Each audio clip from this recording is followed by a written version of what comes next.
Oi, gente, tudo bem? Espero que seja tudo jóia com vocês. Hoje a gente vai continuar a falar um pouquinho sobre as restaurações posteriores, com uma ênfase principal umas particularidades que as restaurações classe 2 têm. A joia, esse complemento dessa aula vai fazer parte daquele trabalho que eu passei para vocês. Então, vocês vão usar também esse conteúdo para a gente poder finalizar aquele trabalho, tá bom? Então, vamos lá então. Vamos falar então, classe 2 posterior. São aquelas cavidades em que a cárie atingiu também a proximal. Isso aí eu sei que vocês já estão muito cientes disso, né? Eu falei mesmo para recordar. Então, quais são essas particularidades que a gente tem que ter para fazer? A gente tem que lembrar que essa cárie atingiu a nossa parede proximal, que o nosso dente, então, com isso, vai perder essa parede proximal, como consequência, ele vai perder o que também? O ponto de contato. Então, a primeira coisa que a gente vai lembrar é isso. Então, pensando nisso, eles pensaram em fazer um afastamento proximal prévio. Por quê? Por que esse afastamento proximal prévio ou pré-cunhamento? Lembrando que eu vou ter que usar aqui, ó, depois, uma matriz para eu poder reconstituir a parede que foi perdida. E o que eu tenho que lembrar sobre isso? Eu tenho que lembrar que essa matriz, ela tem uma espessura que deve ser compensada depois, para que não prejudique o meu ponto de contato. Vocês lembram que lá no amálgama a gente falava que o meu ponto de contato não pode ficar sem ele, porque vai gerar o quê? Um problema, acúmulo de alimento aqui. E também ela não pode ficar em excesso, porque vai gerar aquele apertamento. O paciente tem uma sensação o tempo todo de que tem algo entre os dentes dele, como se ele tivesse acabado de sair de um churrasco e aquele dente está com a carne ali dentro que ele não consegue tirar, uma agonia. Então a gente não quer nenhum dos dois, a gente quer reconstruir esse dente, essa parede, mantendo o ponto de contato. Esse pré-cunhamento, gente, ele é diferente daquela borrachinha que a gente ensinou vocês a colocar lá no terceiro período, que o paciente vai para casa com ela e que ele volta para eu fazer uma classe 2 simples, um slot horizontal. Não é isso, não. Esse pré-cunhamento, eu vou colocar uma cunha na hora que o paciente entra no meu consultório. Isso aqui é um passo, é um momento feito naquele momento que eu estou executando a minha restauração, tá bom? Eu vou fazer esse afastamento nesse momento. O paciente chega, eu vou colocar essa cunha para eu gerar um leve afastamento. Vou colocar um pedaço de tira de matriz? Vou, porque eu não quero que a minha broca, na hora que ela estiver trabalhando, eu não quero que ela atinja o meu dente vizinho. Ele não está envolvido na história, ele não está com cárie, então eu vou preservar ele. Então essa cunha vai ficar aqui até o momento que eu for fazer o meu isolamento absoluto, tá? Ela vai ficar o tempo todo, eu vou trabalhar com ela aqui. Então qual que é o primeiro objetivo dela? O primeiro objetivo é compensar a espessura da matriz. É fazer com que faça esse leve afastamento para que depois a minha matriz entre sem forçar e eu consiga compensar essa espessura para reconstruir a parede da espessura que ela era. Aí aqui tá mostrando, ó, removendo a parede com a cunha ali, com a matrizinha protegendo o dente vizinho, tirando o restinho da crista, ó, trabalhando com toda tranquilidade para não atingir a minha parede vizinha. Qual que é uma outra vantagem também? Qual um outro objetivo? Quando essa cunha tá aqui, gente, olha, a minha broca vai trabalhar muito perto. Vou imaginar que esse azul aqui é a minha papila interdental. A minha broca gira, ela tem uma velocidade, ela tá trabalhando num lugarzinho confinado. Vocês concordam para mim que é um lugarzinho estreito, de difícil visibilidade, que vai ter resto de cárie, resto de alimento, vai ter a água que às vezes está caindo da minha alta rotação. Eu, quando estou usando a baixa, está gerando aquela sujeira, a remoção da cárie, está dificultando a minha visibilidade. Então eu posso esbarrar acidentavelmente a minha ponta da minha broca na minha papila. Então, essa cunha aqui também, ó, ela me protege de dilacerar, de cortar essa papila acidentavelmente. E se aqui a gente está pensando principalmente em restaurar com resina, eu não quero o quê? Eu não quero sangue, de jeito nenhum. Então, essa cunha, desculpa, essa cunha protege essa papila que está logo aqui embaixo. Então, um segundo objetivo do pré-cunhamento: compensar a espessura da matriz, proteger a minha papila interdental que está logo aqui embaixo. E um terceiro objetivo, ela protege também, ó, de eu remover acidentavelmente o meu ângulo cavo superficial aqui, ó, na minha parede gengival. Ela fica aqui dando esse limite para mim. Então, ela me ajuda também a preservar, porque eu quero manter esse esmalte aqui. Se a minha cárie não é profunda, se eu consigo remover, eu não quero perder esse ângulo cavo superficial aqui, porque eu sei que a resina tem uma ótima aderência em esmalte. Então, são esses 3 objetivos para fazer esse pré-cunhamento. Então, deixando claro mais uma vez, ele é feito no momento da remoção da cárie. Esse pré-cunhamento é no momento do atendimento. Eu vou tirar minha cunha na hora que eu vou colocar o meu isolamento, para não me atrapalhar. E depois que eu colocar a minha matriz que eu vou usar, eu vou voltar com essa cunha aqui para o lugar. Tá joia? Então, ela só vai sair na hora que eu estiver fazendo isolamento, para não atrapalhar o meu isolamento. Então, aqui, ó, era uma classe 2, MOD. Fiz o lado mesial, depois eu trago a minha cunha para o lado distal e removo a cárie do lado distal. Prontinho, ó. Tem um leve afastamento. Por que o da distal tá maior? Gente, fibras colágenas voltam rapidinho para o lugar, ó. A mesial já teve o retorno, então eu não vou prejudicar o espaço do meu cliente, pode ficar tranquilo, o dente dele vai voltar até ponto de contato, tá bom? Isso mostra pra gente direitinho, ó, como fez a distal. Segundo, o afastamento tá mais evidente aqui do que na mesial.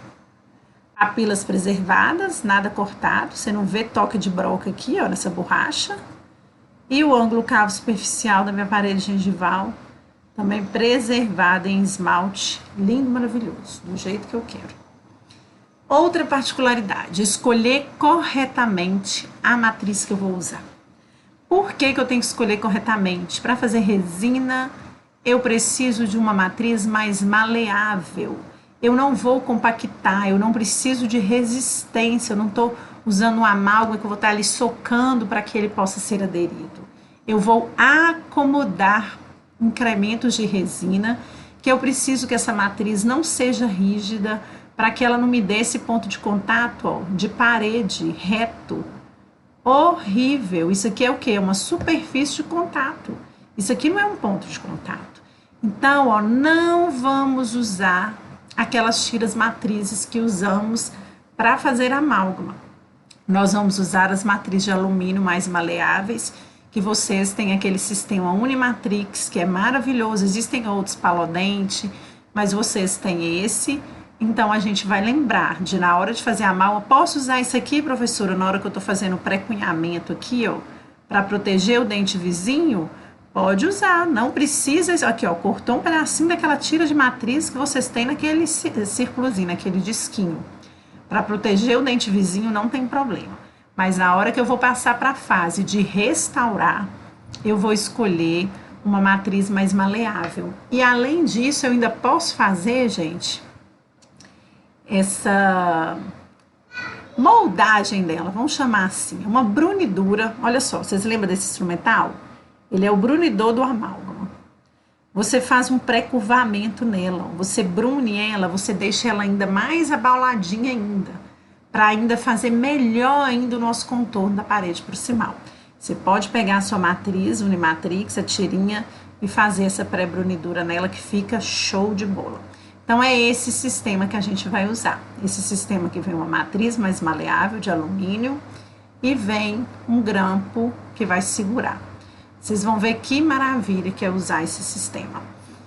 Precisa de cunha? Do mesmo jeito, precisa de cunha. A cunha estabiliza essa matriz. Só que aí vocês vão lembrar que o meu grampo vem por último. Ó. Vocês não vão colocar o grampo entre a matriz e a cunha. Vocês imaginam que isso aqui é um alumínio resistente. Imagina se a gente colocar ele aqui, ó, errado. Entre a matriz e entre a cunha. Se ele é resistente, se ele vai dar uma pressão, ele vai empurrar, ele vai deformar essa matriz que é maleável.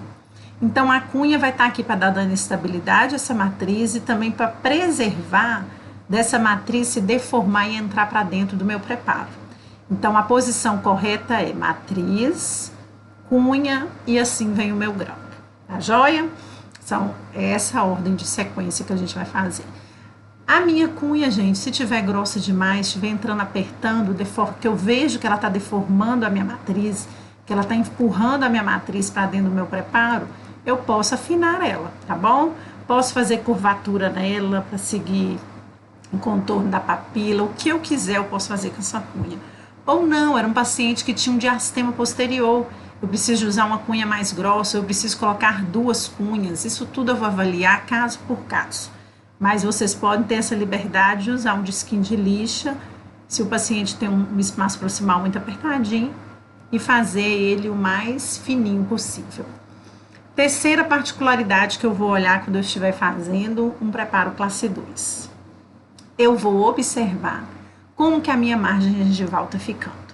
Minha margem gengival, se tiver sem esmalte, eu tenho que ter um cuidado quanto a isso. Eu tenho que ter um outro planejamento restaurador. Por quê, professora? Porque aqui eu estou pensando em usar resina, tá, gente? Nós estamos o tempo todo pensando em restauração classe 2 para o material restaurador ser resina. Nós não estamos falando de amálgama mais. Então, por isso que nós estamos pensando nessas particularidades aqui. Dependendo da extensão da cárie, não sou eu que tenho controle sobre isso, né? A cárie chegou, eu examinei, vi que está uma cárie muito extensa, muito profunda. Eu não posso deixar a cárie ali. Mas eu também tenho dificuldade de aderir a minha resina no cemento. É comprovado que o cemento tem ligações fracas com a resina. E eu preciso dessa aderência, eu não quero que ela solte, eu não quero que ela dê gap, eu não quero que ela dê microinfiltrações. Então, se a minha cárie foi profunda, eu limpei e observei que a minha margem gengival ficou sem esmalte, ou seja, eu não tenho uma estrutura de dente ideal para ter uma aderência na minha resina. Foi-se pensado, foi planejado o que fazer para que eu não precise cancelar o meu planejamento de fazer resina. Então, eles estudaram isso. Quais as opções que eu poderia ter para usar ali nessa margem sem esmalte que não me tire a possibilidade de restaurar o meu dente com resina depois? Então, se descobriram 3 materiais que a gente usa e que tem uma boa aderência lá no cemento, que eu posso usar. Eu posso colocar um amálgama lá no fundo? Posso, perfeitamente. Ele vai interferir um pouco na cor da minha resina? Vai, com certeza. Quando eu colocar uma resina aqui em cima, ó, ela vai ficar acinzentada. Mas às vezes, gente, é um dente posterior que não tem estética, que o paciente não vai ver isso, não vai aparecer quando ele sorri. Eu tô lá num posto de saúde que eu não tenho outro material. Eu tenho resina e amálgama. Eu vou deixar de fazer isso? Não, não vou, só que eu vou explicar para ele, falar, olha, se por um acaso você olhar seu dente no espelho e ver que a restauração está um pouco acinzentada, não preocupa, não deixei cárie no seu dente. É porque a restauração estava muito profunda, você vai explicar para ele, você explica com as palavras que ele entenda, tá? Você não vai falar para ele assim, é porque lá no fundo da cavidade tem cimento. Ele não sabe o que é cimento. Talvez ele saiba o que é cimento que usa lá na construção. Então você vai falar com ele assim, sua cavidade ficou muito profunda, a resina é um material que não vai ser o ideal para ficar lá no fundo, pode dar uma infiltração, pode dar uma sensibilidade, você pode falar com ele assim. Então eu usei o amálgama lá no fundo, que é o material mais ideal, e em cima eu coloquei a resina, que é o material mais estético. Você explica para ele, tá bom?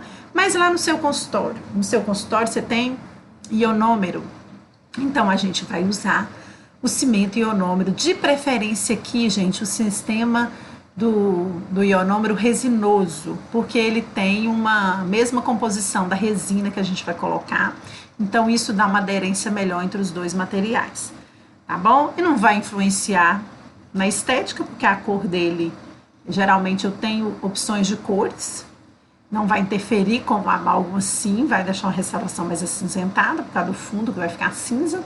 Então, esteticamente vai ficar ótimo. O ionômero adere super bem ao cimento, então eu vou ter garantia de que eu não vou ter microinfiltrações, que eu não vou ter gap, que eu não vou ter falhas lá naquele término da minha restauração. E vai ficar show de bola. Outra coisa também que eu posso usar é a resina Flow. A resina Flow, por ela ser uma resina mais fluida, mais maleável, ela penetra bem ali nos túbulos dentinários que está ali. Então, eu posso usar essas duas opções. Então, essa opção aqui, gente, eu vou escolher na falta disso aqui no meu consultório. A preferência é ionômero ou resina Flow.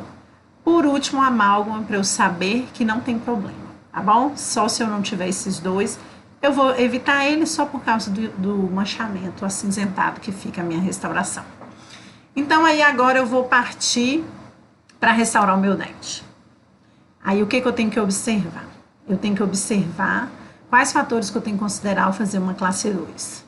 Localização e os tipos de contato entre as restaurações e dente antagonista. Eu sempre vou checar contatos oclusais, gente. Vocês ainda não tiveram aula de oclusão, mas quando vocês tiverem, vocês vão ver como que isso é importante. Talvez eu falar agora fica confuso para vocês. Mas sempre eu vou colocar um carbono para o paciente morder, para me orientar quanto aos pontos de contato dele. Eu vou sempre, se eu estou planejando resina, eu vou sempre olhar a possibilidade de eu usar um isolamento absoluto. Ele é sempre a minha primeira escolha. Se eu não tiver essa opção, eu tenho que saber que eu tenho que fazer um relativo muito bem feito, porque não combina com água resina de jeito nenhum.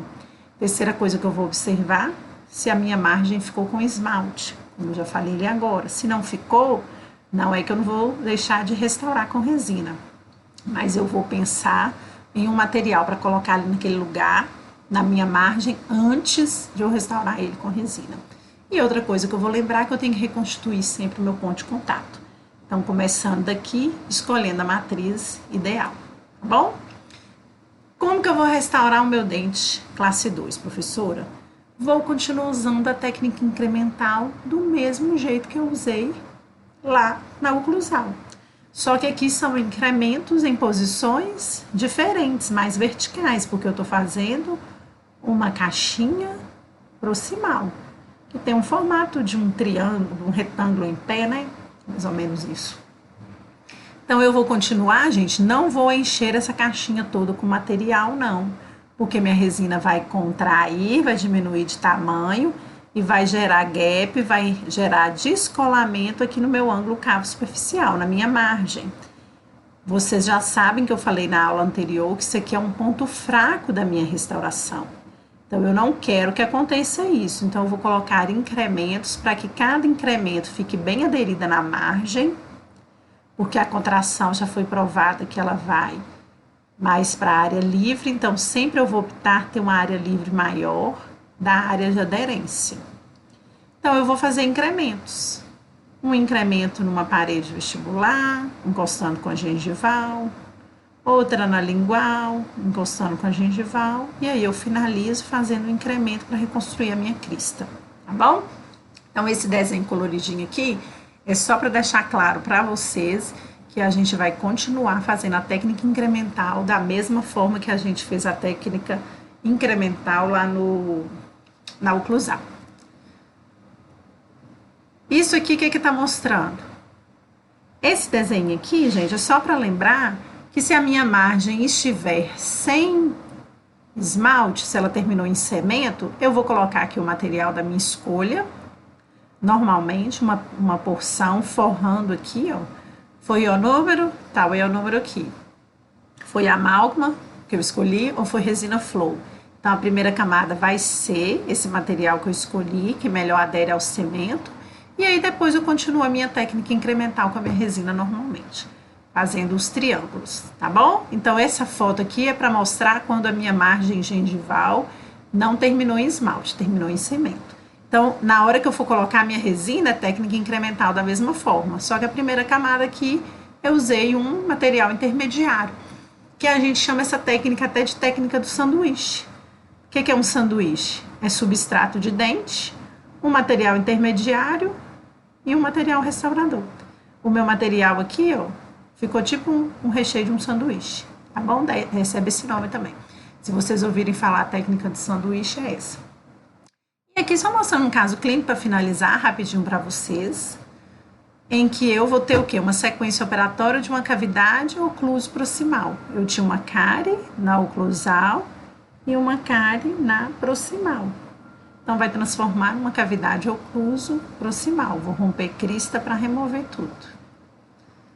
Olha aqui, os pontos de contato. Foram checados primeiro, as marquinhas do carbono, onde o dente oclui. Escolha da cor, lembrando essa sequência, eu sempre vou fazer a minha escolha da cor antes do isolamento. Não, o paciente sentou na cadeira, eu estou programando. Já restaurado, já faço a escolha da cor, já anoto na ficha. Ou usando uma escala de cor, ou usando a técnica da bolinha. Qualquer uma que eu achar que é mais fácil. Não tem escala de cor, vou pegar minha resina, fazer uma bolinha, lembrar que eu tenho que fotopolimerizar sem adesivo, sem ácido, que depois eu removo isso aqui com a espátula. Escolhi a cor, vou começar a remover. A joia? Fez o aqui, ó, esqueceu de mostrar, mas poderia já ter a cunha aqui do pré-cunhamento, tá? Faltou esse slide aqui.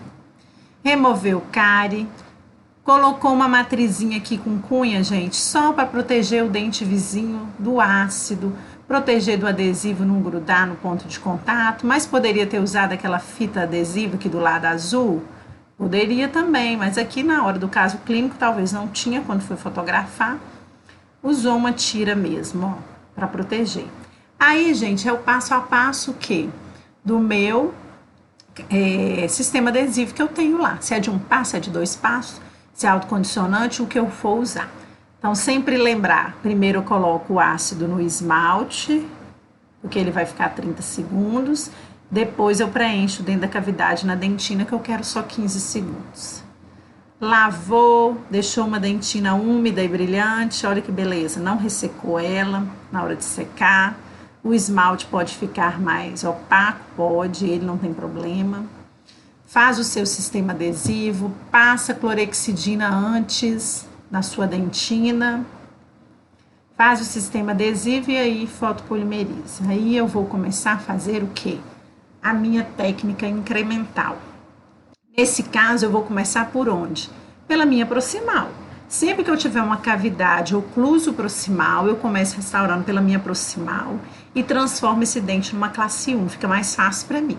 Aí aqui agora, ó, ele trocou o sistema de matriz. Repara aqui a matriz era só para proteger o dente vizinho do ácido e nenhum adesivo atingir.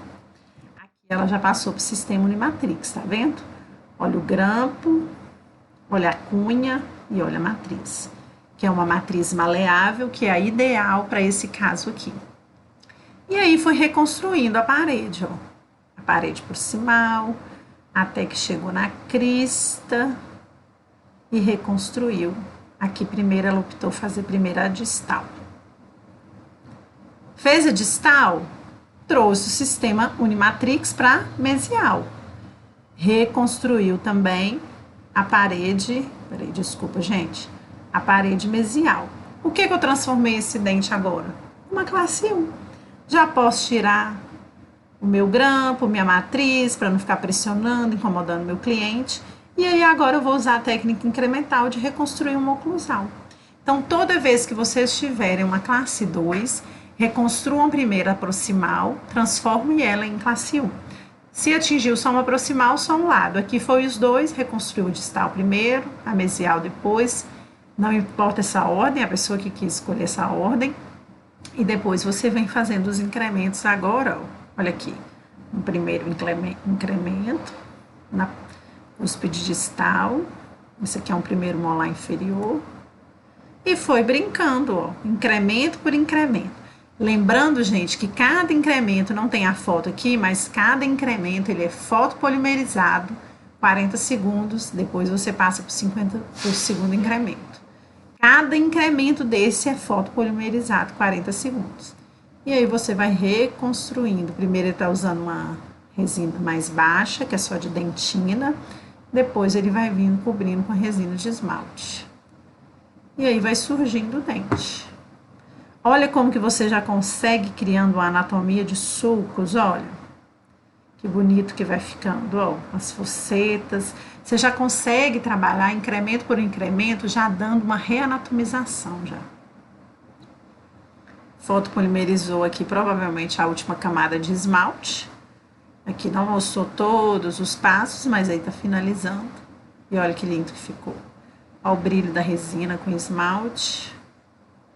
Checa a oclusão de novo? Sempre eu checo. O paciente não vai para casa sentindo ponto de contatos altos, tá? Sempre vou checar. E é isso aí. Esse outro tema é para outra aula. Beleza. Então, a gente finalizou resinas posteriores, classe 1 e classe 2. Vocês vão fazer esse trabalhinho para mim, para entregar até o dia 13. Ele vai valer a pontuação que seria para a restauração prática que vocês fariam. Professor, isso quer dizer então que eu não vou ter depois provas práticas? Não, nosso cronograma de prática, gente, está parado. Ele tá lá em stand-by esperando a gente voltar. Todo aquele cronograma vai ser seguido, vai ser cumprido. Só que no momento agora a gente está à distância e todos os professores precisam distribuir 20 pontos. Então nós vamos finalizar porque vocês já tinham feito a prova teórica com esses 5 pontos nesse exercício que vocês vão fazer para mim. Eu enviei um desenho. Quem não tiver impressora para imprimir, tiver dificuldade, não tem problema, gente. Aquilo ali é só um modelo. Eu queria que vocês completassem. Vocês peguem aquele desenho, abram, copia numa folha A4 branca de vocês, numa folha de caderno, e vão fazer para mim o desenho da oclusal do primeiro molar inferior e vão escrever o nome de cada face, de cada como é que fala? Escultura, né, da anatomia que surge aqui só na oclusal. Eu quero o nome só do que vocês vão desenhar, tá bom? Só da oclusal. É isso aí. Qualquer coisa, eu tô às ordens, podem me chamar por mensagem no WhatsApp, podem me chamar aqui pelo Classroom. Não tenham vergonha, tá? Eu tô aqui para isso.